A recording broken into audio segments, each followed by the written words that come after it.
जिंदगी का कीमत क्या है। दोस्तों, आज इस गौतम बुद्ध स्टोरी के जरिए हम आपको बताएंगे कि बुद्ध के नजरिए से हमारी जिंदगी की कीमत क्या है।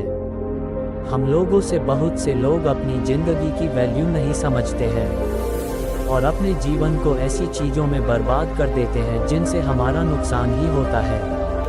कुछ लोग अपनी जिंदगी शराब के पीछे बर्बाद कर देते हैं, तो कुछ लड़कियों के चक्कर में, और कुछ अपनी सारी जिंदगी पैसा करके बर्बाद कर देते हैं। आज इस बुद्धा स्टोरी के जरिए आप जानेंगे कि हमारी जिंदगी कितनी कीमती है और हमें अपनी इस कीमती जिंदगी को किस तरह जीना चाहिए। तो आइए इस कहानी के माध्यम से जानते हैं।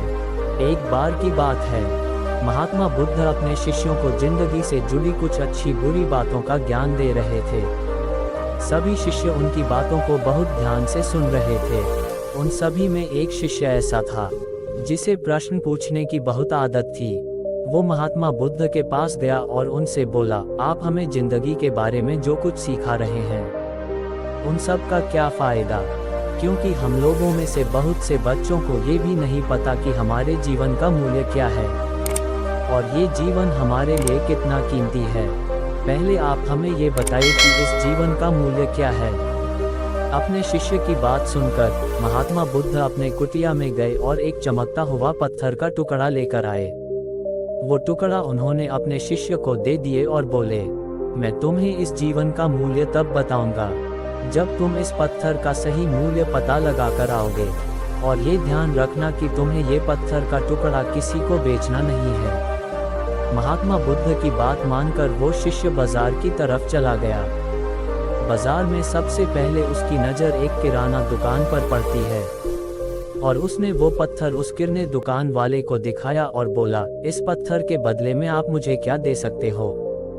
दुकान वाला बोला, ये पत्थर कुछ खास तो नहीं है, लेकिन फिर भी इसके बदले में तुम्हें 10 किलो चावल दे सकता हूँ। वो शिष्य उस पत्थर को लेकर आगे चला गया। फिर उसे एक सब्जी वाला मिला।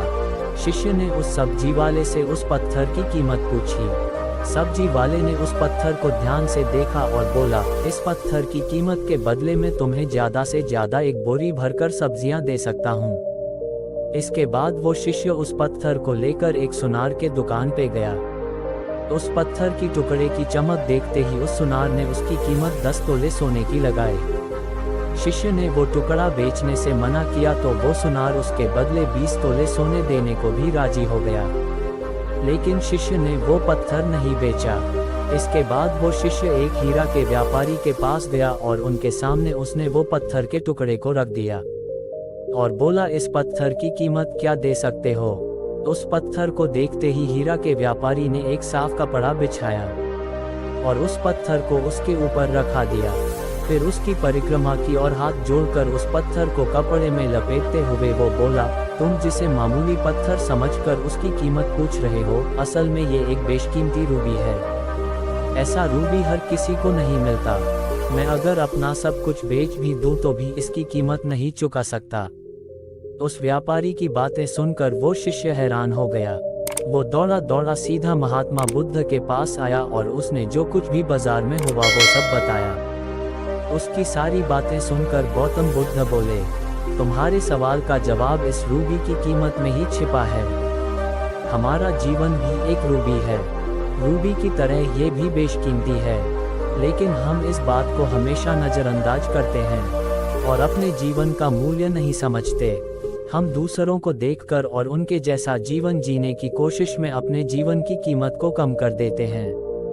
हम ये सोचते हैं कि हमारी जिंदगी की कीमत वही है जो दूसरे हमें बताते हैं, लेकिन ये बात हमेशा ध्यान रखना कि सामने वाला अपनी हैसियत, बुद्धि और अपनी समझ के हिसाब से तुम्हारी कीमत लगाता है। जिंदगी सिर्फ एक बार मिलती है, इसलिए इसको बर्बाद ना करें। अपनी जिंदगी को उतना ही कीमती समझें जितना कीमती आप अपने बैंक में रखे रुपयों को समझते हैं। आज के समय में लोग अपनी जिंदगी से ज्यादा कीमती प्यार, पैसों और दिखावे से भरी चीजों को समझते हैं। प्यार के चक्कर में लोग आत्महत्या कर लेते हैं। पैसों के चक्कर में ऐसा काम करने लग जाते हैं जिससे उनकी जिंदगी बर्बाद हो जाती है। नाम कमाने के चक्कर में उल्टे सीधे काम करने लग जाते हैं। लेकिन हमेशा याद रखें कि दिखावा करना जरूरी नहीं है। प्यार दोबारा मिल सकता है, पैसा फिर कमाया जा सकता है, लेकिन जिंदगी को फिर से पाया नहीं जा सकता। इसलिए अपनी उस बेशकीमती जिंदगी को अच्छे से जिएं। हर पल का आनंद लें। कभी ये ना सोचें कि आप इस दुनिया में किसी काम के नहीं हैं। ना कभी ये सोचें कि आपकी जिंदगी व्यर्थ है। आपके